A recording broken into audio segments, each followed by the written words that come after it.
Welcome, our fellow lovers of love, and thank you for joining us on yet another excursion through the stream of consciousness, down the river of tranquility, to fill the lake of life with love.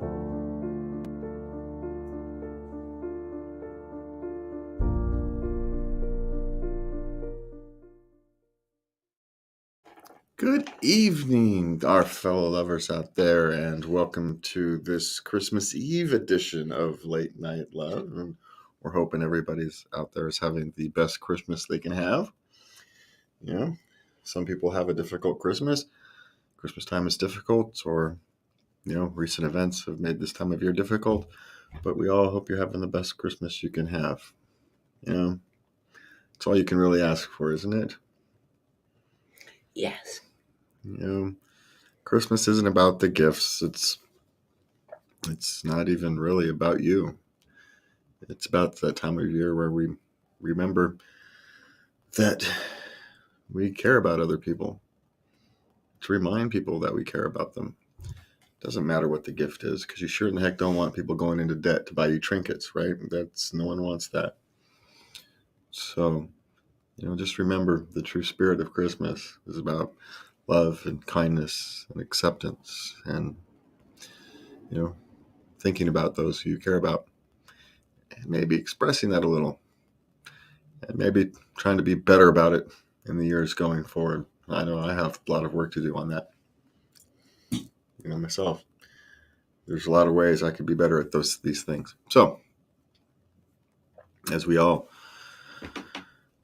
embark on this, happy holidays, as some of you are out there furiously wrapping presents, as I will be later, as the few things I have to give out this year have to be packaged. Some of us were done weeks ago. Well, some of us had to wait till their stuff got done before we could finish. Some of us ordered off Amazon on December 3rd. Some of us had to make things. That's true. You made things. I do not make things. So, some of us had to get other stuff done, and production problems and all that kind of stuff that happens. But it's all mostly finished on time. Well, you made it to Christmas. Yeah, no, and made it for Christmas morning.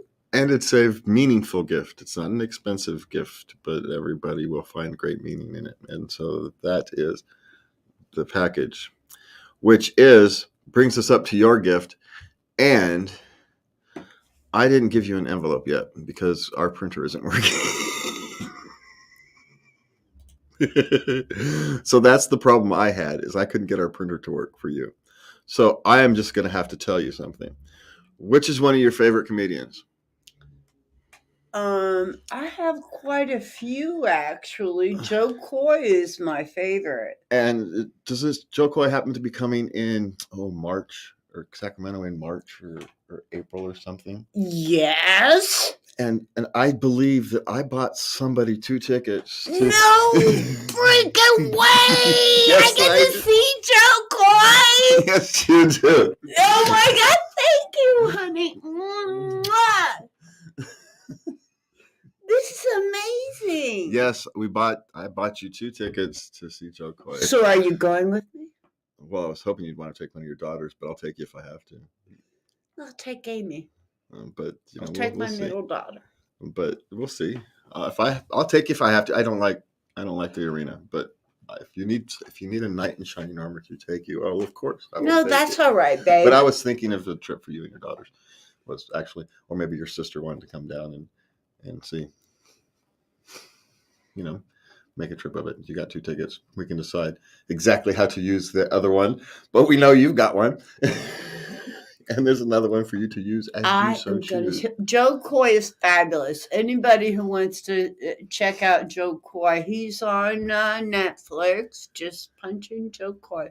J-O space K-O-Y. Joe Coy. And Summer found out that I was buying you tickets because I had to tell somebody, because of course I do. And then she goes, well, I want one. And so I bought her it. So she's going to. Their tickets are like on the other side of the arena because they're hard to get in pairs and at this stage. Yeah. But yeah, 2 tickets. Thank you, my honey. What a lovely Christmas present. So there you go. There's your Christmas. I was going to print them out and make you open a thing and everything, but our printer wouldn't work. Well, it did, but it printed it out ugly, and I didn't want to print it. I figured better should tell you. And then I couldn't put it on the screen before before the show. Because then I would see it. It's like, oh man. And so I was going to pull it up, but then I had moved anyway. I had forgotten to leave it on. Anyway, I could have left it on the screen. It wasn't planned very well once the printer wasn't working. So, but anyway, you didn't need it planned very well. You just got it. Well, yeah, I get to go, man. That's all that matters. Yeah, so you already have them. They're already bought and paid for, so you're all set. There you go. That's it. How's your Christmas? This is great. All right, so what else do we have? Well, we have a comment today. Yeah. All right, so what else do we have? Oh, our yearly Christmas debate, right? This is Die Hard, a Christmas movie. Die Hard is a love story and a story of redemption. Maybe, but it's not a Christmas movie. It might be a Christmas tradition, which I can accept. It's perfectly acceptable to have a Christmas tradition that's not a Christmas movie. I don't mind that. It's just not a Christmas movie. I refuse to fall victim to Hollywood marketing of putting a Christmas tree in a movie and then claiming it's a Christmas movie. Now I've got a gun. Ho, ho, ho. It's Christmas movie. What? That's a line from the movie. Now I've got a gun. Ho, ho, ho. Doesn't make it a Christmas movie. Yes, it does. No, throwing a couple references into Christmas doesn't make something a Christmas movie. Christmas movies don't have body counts. That's why that violent Santa Claus movie bombed. Because Christmas movies don't have body counts. I am going to see that movie with my middle daughter on Christmas evening, and I can't flippin' wait. I hope you guys have a great time. I really do. It's going to be wonderful. Ho, ho, ho, and Carnage too. I'm just saying that Christmas movies, by their nature of Christmas movies, don't have body counts. They may have deaths to set up the story, It is not Christmas until Hans falls off the top of Nakatomi back. But that can be a tradition without it make the movie itself having to be considered a Christmas movie. A Christmas tradition, great. I can accept that because lots of people watch it every Christmas. That makes it a Christmas tradition. It doesn't make it a Christmas movie. I'm just saying. All right. So, but speaking of Christmas, the 10 best Christmas movies of all time. Oops, I need the right mouse. Apparently, Home Alone is number one. That doesn't surprise me that people would put it there, but for some kids, it can be kind of a little scary for the younger ones. I don't know about that. Any kid old enough to be scared by it would be old enough to be fascinated and understand that it's, fun and games. I don't think. You might have an autistic kid or Asperger's kid who doesn't quite understand it. But the rest of us shouldn't, to be denied that it's fun for everybody else because there's a handful of people that, if you're a parent, where your children's things are. Well, yeah. And I never sheltered my kids from these things. These sheltered themselves when it was necessary. So that's my, perspective from that. Elf, yes. Oh, okay. In A Christmas Story, you're going to shoot your eye out. All right. That's one that could use an actually good remake. Yeah, it could. But they'll screw it up. So my favorite Christmas movie, It's a Wonderful Life. I've watched it about 20 times in December already. It's fabulous. Christmas Vacation. That's a good one. National Lampoon, yeah. Charlie Brown Christmas is a must-watch every year. Oh, yeah. We have to watch that. Polar Express. You'll watch that one even not in Christmas time. I love Polar. Well, I like Tom Hanks. He's my favorite actor. Rudolph the Red-Nosed Reindeer. I haven't seen that one in a couple years. I'll have to make sure I watch it tomorrow. Oh my God, yeah. Home Alone 2. Lost in New York. I didn't like that one. That one stretched the, suspension of disbelief. The first one pushed it but didn't quite break it. Yeah. Yeah, the second one broke it. So, and How the Grinch Stole Christmas. Of course. Of course. So Beast. if you're sitting there, he was misunderstood.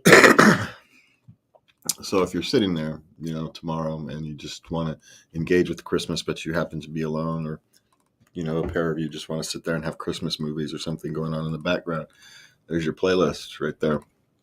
The Night Before Christmas is an interesting one. Die Hard is a Christmas movie. Proof. No, it's not proof. It just means that they're delusion too. The Grinch, the Santa Claus, A Christmas Carol. I've been watching Santa Claus a lot. And the Christmas Carol and Miracle on 34th Street. I like those old ones. Yeah. And How the Grinch Stole Christmas. That's a good one. The one with Jim Carrey. That's actually a good one. Yeah. Okay, now we've gotten past the top 10. Yeah. And one of the other things people like, we talk about having background. Christmas movies is background. Is one of the things we have is Christmas songs. So it's kind of background. We were just playing before the show our own version of Christmas songs as background music. And now that I, work at a radio station, I had to put together my own kind of Christmas music filler this year, which was an interesting experience. I don't know what people want to listen to, because we've got a strange radio station, right? It's a community radio station, so it's not like you can pick a genre of music and stick with that. You've got to kind of cover everything, which actually makes it quite difficult. Well, yeah. Yeah. So it was an interesting experience, and so that does bring us to, come on, open up. There we go. Jingle Bell Rock. I should have listened to this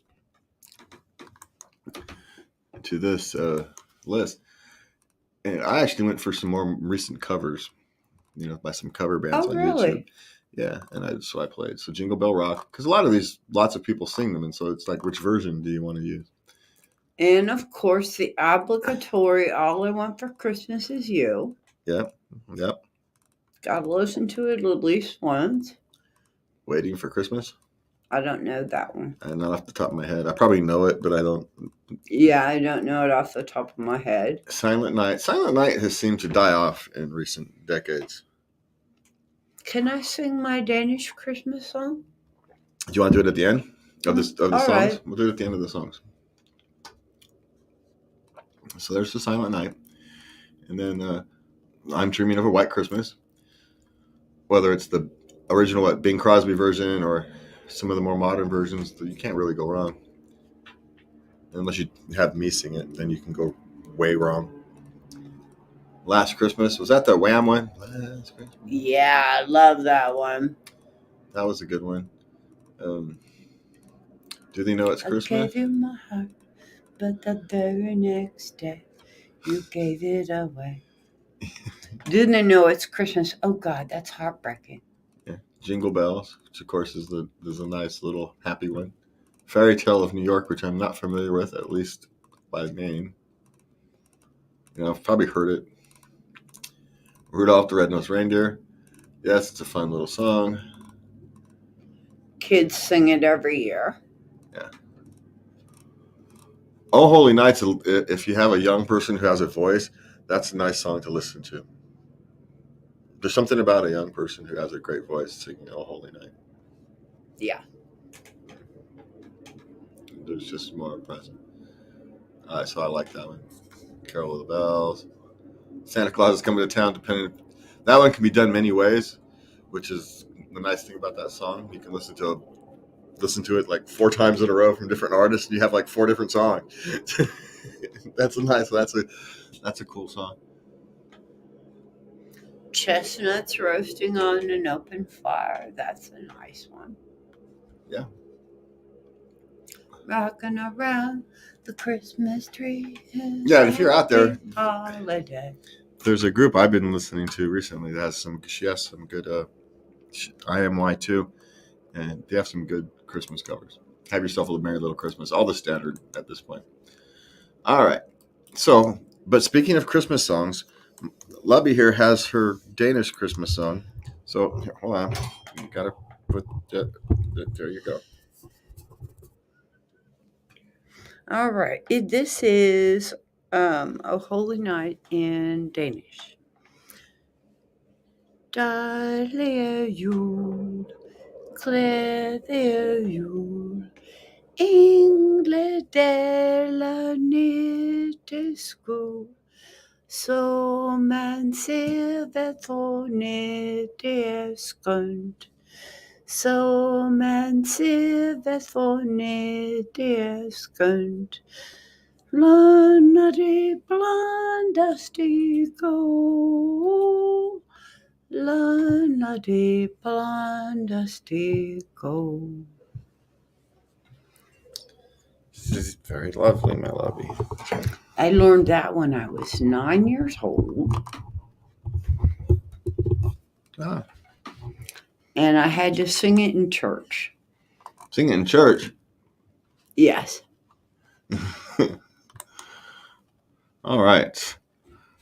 I don't know. I couldn't sing it in church. But then again, I can't sing, so no one wants me singing things. I sang a little better. I had a better voice at 9. I can't hit those high notes anymore. Yeah? Well, then you just bring it down, right? Isn't that the theory? I don't know how to do that. I used to be able to sing. Oh, I don't know. I never could sing, so so there's that. Okay, now we have a list of 50 homemade Christmas gifts. Now, we're not going to cover all of them that you can make in 15 minutes. So, for you last minute people don't know what to do, you're running out of ideas. We got a couple of ideas for you. Or if you get a last minute guest, right? Yes. You can do soup mixes in a jar. There's recipes you can find online. Or you can do, I don't know if we'll get to it if it has it on there, but you can do brownie stub mixes and stuff in the jars. You know, same thing. Yes, you can. Crock pot caramel apple butter. Now, you better put it in tonight and it'll be ready tomorrow. Yeah. So what else you got? You got Elf mason jars. I don't know. It's just green candy. Yeah, just a jar of candy, right? If you've got candy around. Yeah. Personalized photo. You can't make those in 15 minutes. Photo magnets. 10-minute ornaments. Ornaments are good. Photo ornaments. Where are you? I'm way down at number 14. Because I'm skimming through these fast. Tea bag Christmas trees. Glue an assortment of tea bags to a styrofoam comb to make a Christmas tree. Yeah. So, but there's lots of little kind of crafty things. If you Peppermint candy spoons. You dip it in the chocolate, then you dip it in Christmas sprinkles. Hot chocolate mix in a jar. Homemade chocolate mix. You should have stuff in the house for that. Personalized photo candles. You can't do that. No, that's what I said. You can't do that in 15 minutes. 10-minute photo ornaments. A mini photo calendar. Well, I don't know who can do that. Hey, by the way, Dan Thornton here agreed with me, but it's not a Christmas movie. Mm-hmm. But he does watch it at Christmas. See, it's a Christmas tradition, not a Christmas movie. It's a distinction, but it's an important one. Photo coasters. Would you want your 5-year-old to be watching Die Hard? No. Then it's not a Christmas movie. You could get pampering gifts, homemade sugar scrub cubes. You can find that on the internet. Bath bombs. Milk bath bombs. Milk bath. Peppermint milk bath. Weren't we going to recite the night before Christmas? I don't know. I think we were. I love doing that. Pumpkin spice soap. Making soap. A little too late for that. Coconut oil lip balm. That takes 5 minutes to whip up. Whipped body butter. Oh, you got to have essential lavender oil on hand to do that. Crocheted face scrubby. Lavender eye pillows if you're a sewer. Jewelry organizer. Place chicken wire in a large picture frame. You have to have chicken wire on hand. I don't know about that. Yeah, what are you? Were you a farmer all of a sudden? Do-it-yourself sunglass case. You can find instructions online. Ooh, drawer sachets. But you need lavender and a sewing machine. A t-shirt produce bag. You can find that online from Delia Creates. An easy scrunchie. Sew a scrunchie. A no-sew beanie. You can change a sweater into a beanie.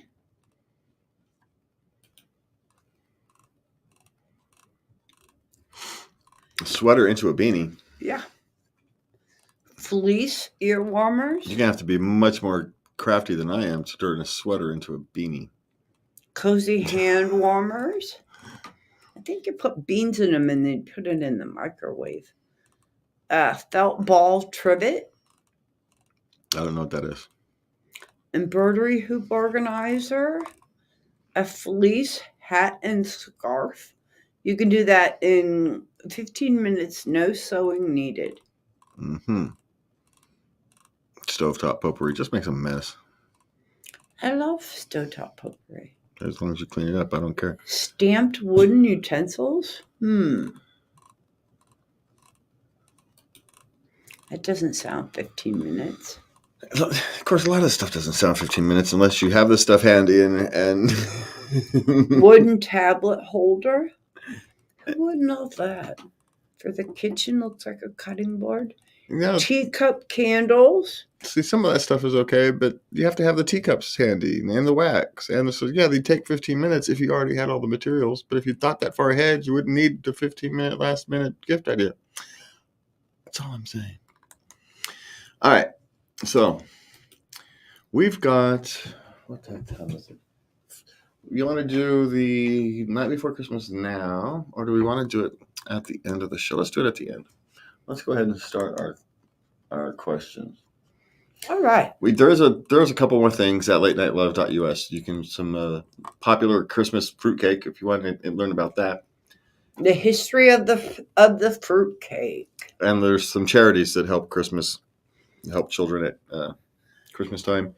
You can go find a list of that, and always do your own verifications, please, before you give charity. All right. So, what do we got? Well, we are going to start with parenting. Okie dokie. I have a 10-year-old, a 5-year-old, and a 6-month-old. Last year, my now 10-year-old asked for so many toys, and she wrote a whole long letter to Santa about how excited she was to get her new OMG dolls and how much she was going to play with them. This year, she didn't ask for any toys at all. She asked for a few art supplies, jewelry, and Claire's accessories. It makes me sad she is growing up so fast. Is it normal to feel this way? Yeah, it's perfectly normal to feel that way, and it's perfectly normal for her to evolve. Last year what was important to her was oh my God dolls, and this year what she wants is art. And and a few things to make herself feel prettier. It's perfectly normal.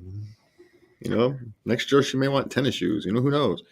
it's that time of her life where she's exploring and changing and evolving to trying to find out what she wants to be when she's older. She's developing those base skills, those base desires. So what you can do is just let her explore it. It's the sad part of parenting, but it's also the beautiful part of parenting. If she didn't do this, she wouldn't be doing her job. So good job. I know it doesn't always feel like it, but it's a good job. She's feeling comfortable exploring and she's evolving. Pat yourself on the back and buy her art supplies. Yeah. Yeah. Yeah. Okay. Opening presents is always annoying here. My wife likes to ration presents for the kids and have them open one every hour or two, whereas I prefer to just sit down and take turns opening all of them. What is your process for gifts? Dude, buy your own gifts and give it to the kids, and you can have them open anytime you want. Well, he wants to keep peace in his household. Come on now. He's being responsible adult here. He's trying to be the responsible adult.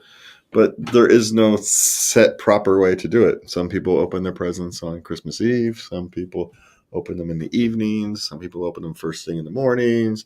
It's how you, as a family, decide to do it. What your wife likes to do is she wants to drag out the enjoyment, for lack of a better phrase. And that's a terrible way to say that. And another thing, when they open a gift, then they want to play with it and enjoy it and spend some time with it. You can't spend an hour with socks. To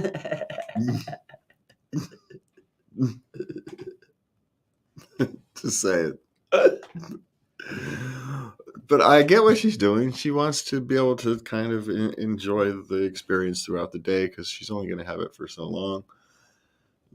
On this kind of thing is my policy on this was who cares more, and I think she probably does, and it's annoying. Sure it is.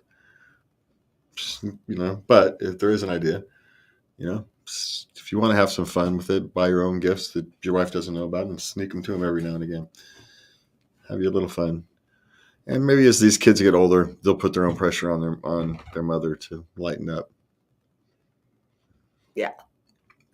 So, but I think his instinct to not make a mountain out of a molehill is probably, probably a good idea. And hopefully at some point she lightens up. Have this discussion about it in March. Don't have it in October, November, December. Have it in March. Would be my suggestion if you actually want to deal with it. Deal with it in March, April, May, when it's a long ways away from the stress of Christmas. That would be my actual long-term suggestion. Short-term, just deal with it.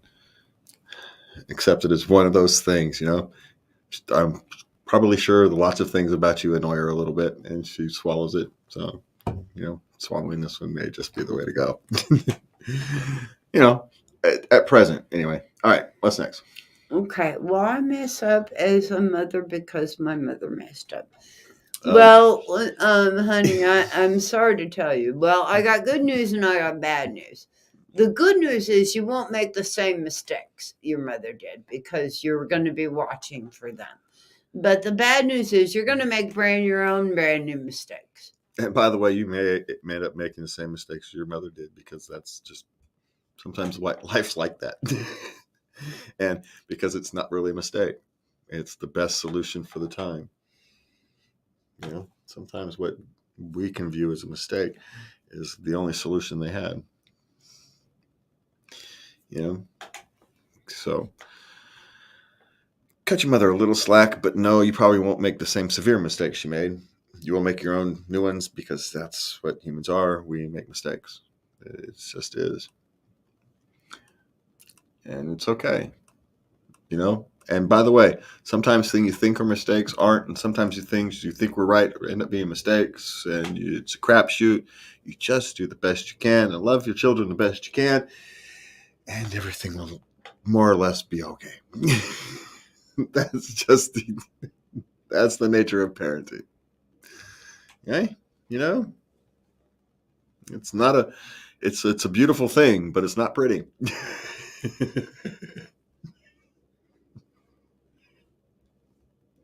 If there's a way I could explain it. All right. So what do you got? Anyone else feel like Roblox is a kid's gateway drug? I can't believe the negative effect this game center has had on my kid's life. I feel like I need to send the poor kid to rehab and worry this is what I have to look forward to with drugs in the future. Does anyone have experience with Roblox withdrawal in a 9-year-old? Well, no, but gaming withdrawal can happen with anything, to be honest. Whether it's a gaming or adrenaline, or some people can get addicted to studying. They get addicted to the high of getting the next score, getting the best score. There's all kinds of things you can get theoretically addicted to. But just because you're worried about it doesn't mean he's addicted to it also. So we'll give you a tone of caution on that. It could just be a perfectly normal thing. 9-year-olds get obsessed about all kinds of things. We used to watch this documentary, the baseball documentary. Yes. Yeah. And if a 9-year-old was told he couldn't play baseball, he'd be despondent, right? The same kind of thing you're talking about now, despondent for days. Should I let him play baseball? Well, yeah, let him go play baseball. It's what the kids are doing. You have to let them be a part of their culture. And so, where that line is, it's difficult. And so without more information, are you an over-concerned parent, or are you, a parent with legitimate concerns? It's hard to know, but it's also fairly normal. And Roblox is just one version of something kids can get overly involved in. Now, getting overly involved in things might be an issue, but Roblox itself isn't dangerous. It's just kids getting involved and caught up in things. And maybe he does have an addictive type personality, and you do have to watch for things in the future. Or maybe he's just 9. There's just no way for us sitting here to know. Okay, so what do we got? Relationships. Okay. So me, 25-year-old female, and boyfriend, male, 32, recently got back together, and we've both been super happy. I'm pretty emotionally distraught right now because I think I ruined it. Basically, after we both got off work last night, we went out for drinks with some friends. I drank too much and wasn't acting like myself. Ended up leaving the bar without him and going home to sleep. He texted me after I left saying, in short, I don't know why I'm wasting my time with someone that left me. Good evening and good luck.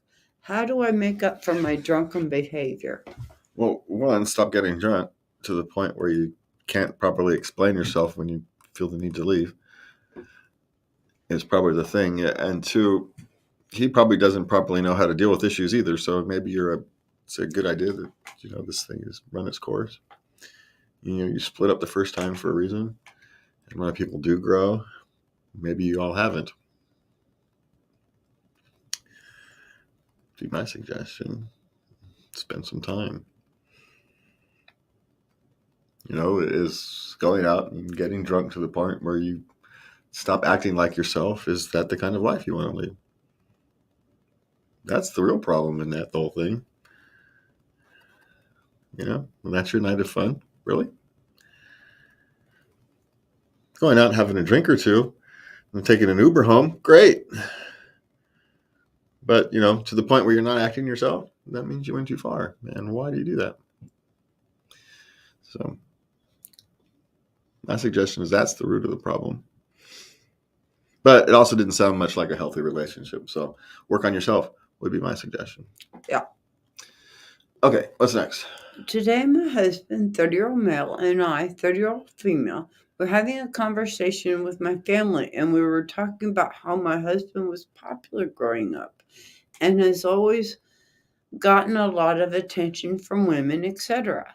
My stepmom then chimes in and asks, "So what made my name special? Why did you pick her?" And then my husband said, "She's special because she stuck around. I tried to push her away like I do most people, but she stayed. I do love him, but I want to be loved for who I am. How do I move on from this?" Well, he was loving you for who you are. You persevered through his habit of trying to push people away, but yet you loved him, and you stuck through that. It was a compliment, but a very short-handed way of saying it. That's man speak for, she broke down my barriers. She got through to me.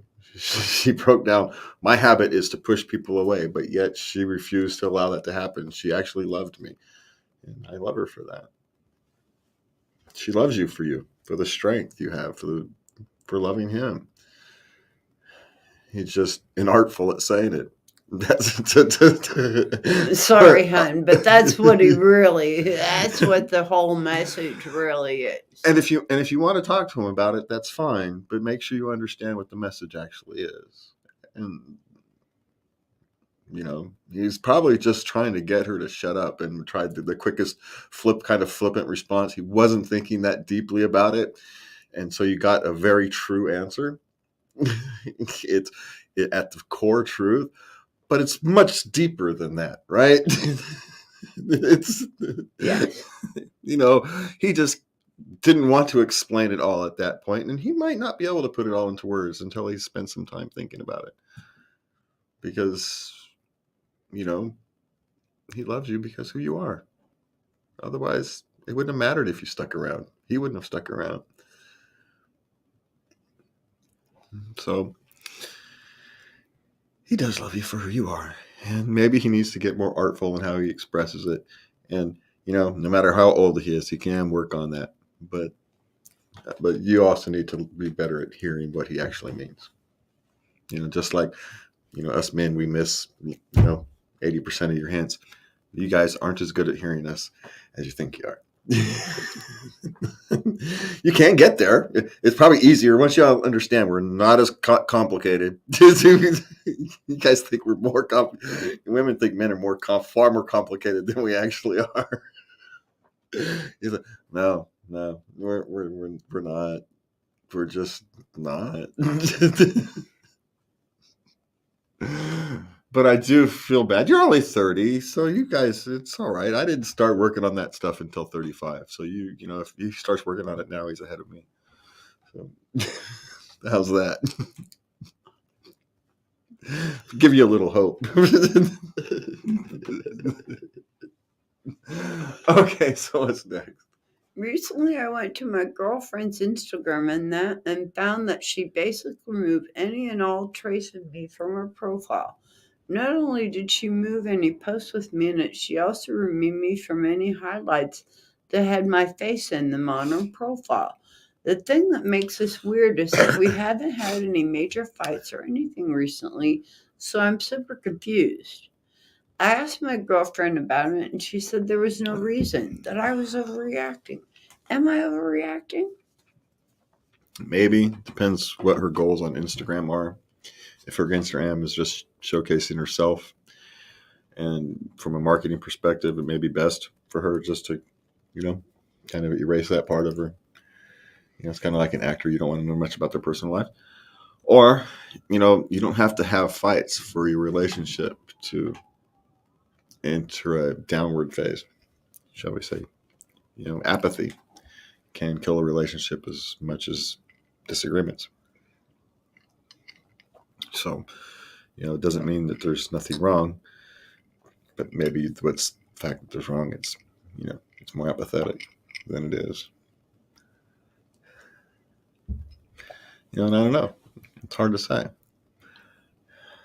And so, next time you talk about it, maybe the discussion is, okay, why? But try not to do it in a way that's going to make her feel attacked. So I don't understand. Now, the other thing is, we don't share much of each other on our social media. I don't share much of my personal life. I share a lot of stuff on social media, but in my personal life, not a lot.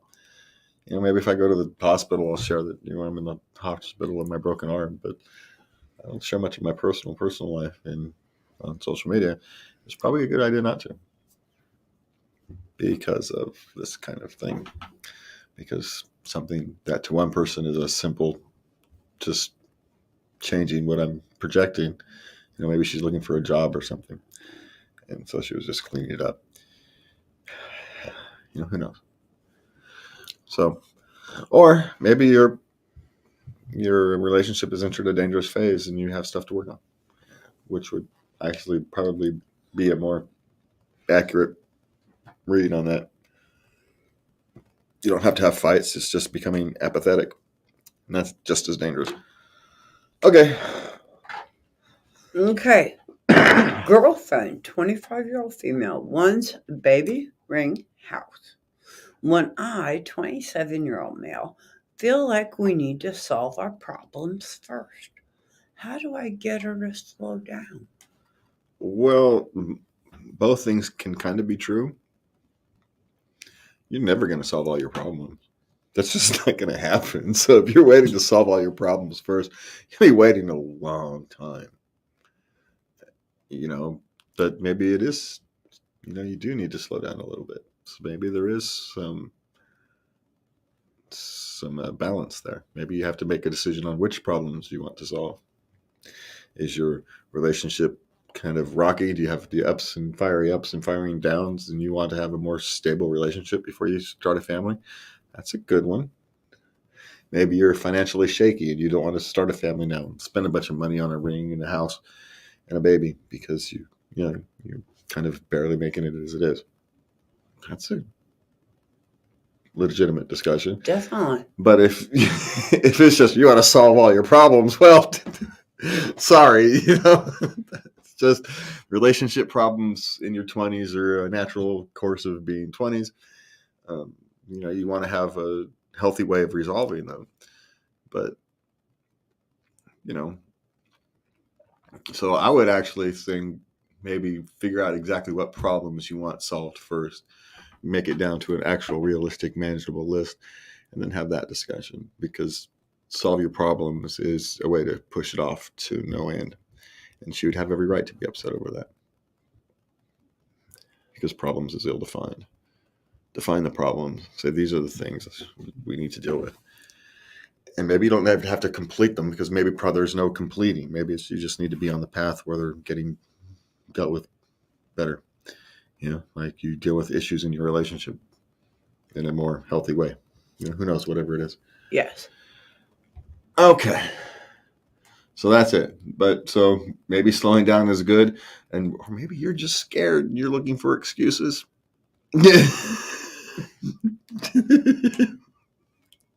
That is, I just wanted to make sure that was also a possibility. Just wanted to make sure I covered all the bases on that one. We covered the other way. We'll cover that one. You could just be unsure that this is the direction you want to go, and this is the relationship you have, or just being scared or nervous or whatever that is, which is perfectly normal. But sit down with yourself and figure out where you want to be, regardless. Okay. Work. Okay, yeah, because we shouldn't cover sex and Christmas Eve. Come on now. Wait a minute. Let me see if there's a good one. Okay, just one. All right, we'll do just the one. We'll do it now.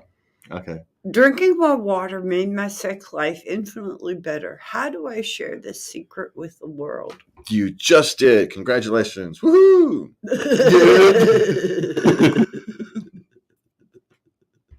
You posted it on Reddit, and then we saw it, and we blasted it out on our podcast to all our dozens of listeners. So there we go. You started the chain, right? You dropped a pebble in the ocean, and now there's the butterfly effect type thing. Yeah, I just really mixed my metaphors on that one, didn't I? All right. So, off to the work. Work. ever think about how we're being scammed into 50 plus years of our lives away so we can hopefully get a few years to enjoy life once we're too old to do anything? I don't want to wait. How do I live a life to the fullest now? Well, you just live life to the fullest now. That's just, you just do. That's the thing. But I want to know, as opposed to when. You say you work 50 years so you can have a few years at the end of your life that are comfortable. Okay, but for most of human history, and I mean most of human history, with the exception of the last 75, 100 years, you worked until you died, or you had to have your family take care of you. There was no retirement for the average person. Scam. Life is pretty good now in comparison to most of human history. We've progressed. This notion that we only have to work 50 years, 50 hours a week for 50 years, whatever it is. 40 hours a week. 40, 50, 60, 80 if you're one of those high achievers, right? It doesn't matter. It used to be nonstop, and you had to worry about getting eaten by mountain lions. How many of us have to worry about getting eaten by mountain lions? We don't. Some people do, but for the most part, most of us don't have. We go through life. Life's pretty good. Life's actually pretty good. So if you want to live life to the fullest, accept that life is pretty good right now and just enjoy it. Don't live in some fantasy past where you think, or some fantasy future where you think that there's this utopia. What I want to know is, what does he think life is going to be like when he doesn't work? I mean, is there something he wants to do? Does he want to travel? Well, then maybe he should travel now. Yeah, maybe. Save up money, live frugal. Yeah. I know people who've done that, and then they take these fantastic trips. People are travel bloggers now. There's all kinds of things you can do to actually, live your life, and you can make the life of what you wish. You just have to actually do it, but you can't do it by thinking you're a victim, thinking you're scammed, and because living life is hard. Yeah, life is hard. It's always been hard. It's not a scam. It's just life. You think that mountain lion that scares his life is hard, right? It's not easy. So we're much easier than civilization is much better than nature. So, stop feeling like you're a victim and live life for today. And that's how you're living for the fullest now. Stop worrying about how often you have to work. Stop feeling a victim and just enjoy the time and people you have now. That's living life to the fullest. Okay. I was at lunch today and I bumped into a former rude coworker. I said hi to her and congratulations on getting a job in my company. Her response was dry and made me completely regret coming up to her. Should I have ignored her? No, you took the high road. Yeah, no, you don't change yourself. You be who you are. Because she's aloof or doesn't like you or whatever her issues is, it's not you. You just be you. Don't worry about that. You did the right thing. Her response is her response. It's got nothing to do with you. So don't carry her baggage. That'd be my suggestion. Just keep on being you. Spread your joy. Yes, because you know what? The next person will appreciate it. And so if you stop doing that, then because one person didn't, then the people who do are going to miss out. Yeah. Yeah. So, and she may have appreciated it, even though she doesn't know how to show it. You're just never going to know because she's socially awkward. Maybe that's her issues. She just doesn't know how. All right? Yeah. So, just do your thing. Okay. My work performance has plateaued and I don't know how to fix it. How do I keep improving?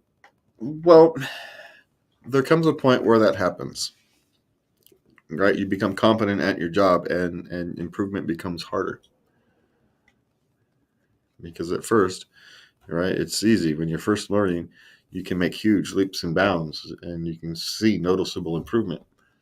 But later on, it takes longer to notice your improvements.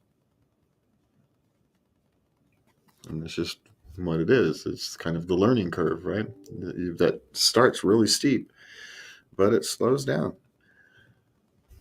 because it has to. You just can't keep going like this. It's not possible. You have unrealistic expectations of yourself. Yeah, and what you've done is you've gotten to a point where you're competent. And once you've gotten to a point where you're competent, it becomes harder to. And then when you talk about improvement, what are we talking about? Key punches per hour? Are you customer service? Are you talking about, customer relations, sales? There's various ways to measure this. Are you responsible for leading a team? And is your team being stable and able to function as a unit? Is that the goal rather than some hard number that may or may not have anything to do with you? Sales numbers go up and down because of economy, right? And so your team might be functioning as best as it's ever been. Pat yourself on the back, but numbers are down. Well, the numbers will fix themselves over time if your team is functioning at a high level. So just keep working. Just keep working at it. That's all you can do. And accept that you're going to have to use longer time periods to judge yourself, to judge improvement. Instead of judging yourself on a month-by-month basis, you may going to have to go on a quarter-by-quarter basis. Something like that.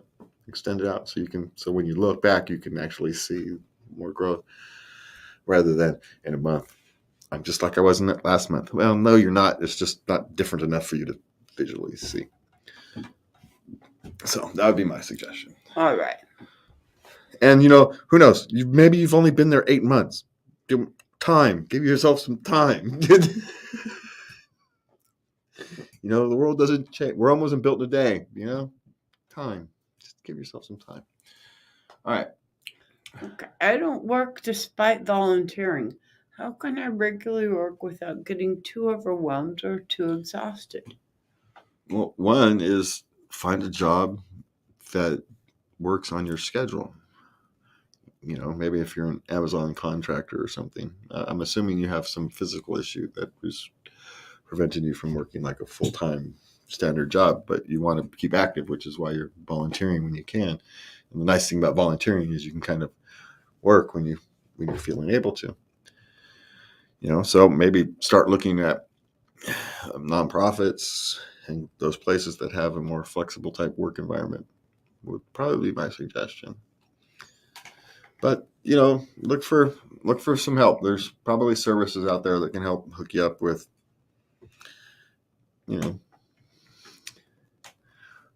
organizations that are catered to people who have health issues and can be dealt with. Yes. Or maybe just get a work from home job now. You can work customer service from home if you have a computer, right? So there's options. There's options. Just, maybe you're going to have to change those volunteering hours into work hours somehow. That's kind of your goal. Yeah. A lot of times, this is going to be an odd one. Gyms need people to check people in. A lot of these 24-hour gyms, they don't have people to check people in. And if you can sit behind the desk and check people in, they're looking for people just to do that. So it's one of those jobs that someone who has a disabled issue might not think about applying for, but if all they really need is someone who can punch computers, sign up memberships on occasion, hand somebody a towel. Yeah, if that's, they don't even have people towels at the Planet Fitness or something. They scan your phone onto the scanner thing and they say, "Hey, have a good workout." And when you leave, you say bye. That's what they do. And maybe sometimes people have to pay or ask questions about memberships and things, but for the most part, that's all they do. So stuff like that. Or you can work for like Amazon delivery if you have a driver's license, and you can choose when you want to work. Yeah, Amazon Flex Driver, you can kind of choose when you want to work. So there are some other ways to deal with that. All right.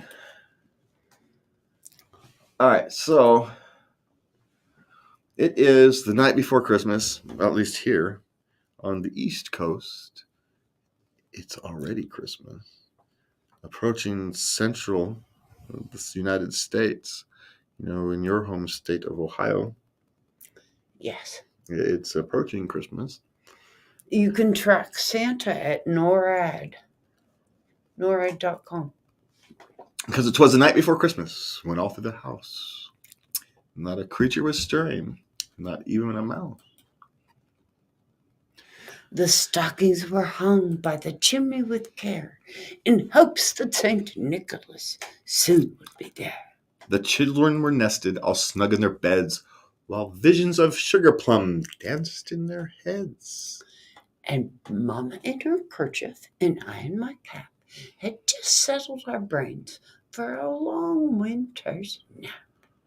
When out on the roof there arose such a clatter, I sprang from my bed to see what was the matter.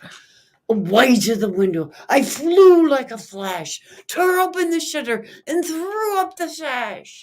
The moon on the breast of the new-fallen snow gave the lust of midday to objects below. When, what to my wondering eyes should appear but a miniature sleigh and 8 tiny reindeer. With a little old driver so lively and quick, I knew in a moment it must be Saint Nick. More rapid than eagles, his coursers came. He whistled and shouted and called them by name. Now Dasher, now Dancer, now Prancer and Vixen, on Comet, on Cupid, on Donner and Blitzen. To the top of the porch, to the top of the wall. Now dash away, dash away, dash away all. As the dry leaves that before the wild hurricanes fly, when they meet with an obstacle mount to the sky, and up to the housetop the coursers they flew, with the sleigh full of toys and St. Nicholas too. And then, in a twinkling, I heard on the roof the prancing and pawing of each little hoof. As I drew in my head and was turning around, down the chimney St. Nicholas came with a bound. He was dressed all in fur from his head to his foot, and his clothes were all tarnished with ashes and soot. A bundle of toys he had flung on his back, and he looked like a peddler just opening his pack. His eyes, how they twinkled, his dimples, how merry. His cheeks were like roses, his nose like a cherry.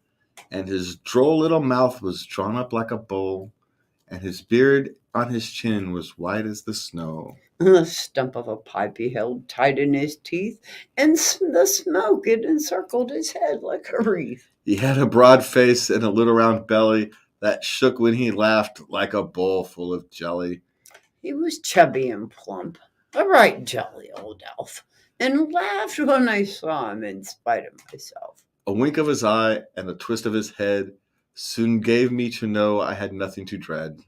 He spoke not a word, but went straight to his work, and filled all the stockings, and turned with a jerk. And laying his finger aside on his nose, and giving a nod, up the chimney he rose. He sprang to his sleigh, to his team gave a whistle, and away they all flew like the down of a thistle. But I heard him exclaim, ere drove out of sight, "Happy Christmas to all, and to all a good night." And from me and Lovey, we wish you all a Merry, Merry Christmas. We will see you on New Year's Eve. Ooh, that's going to be a fun one. Ooh. So we'll see you next week. And please remember, on this Christmas Eve of all days, oops, wrong mouse. I always do that, don't I? On this of all days, please remember to love everybody. Good night.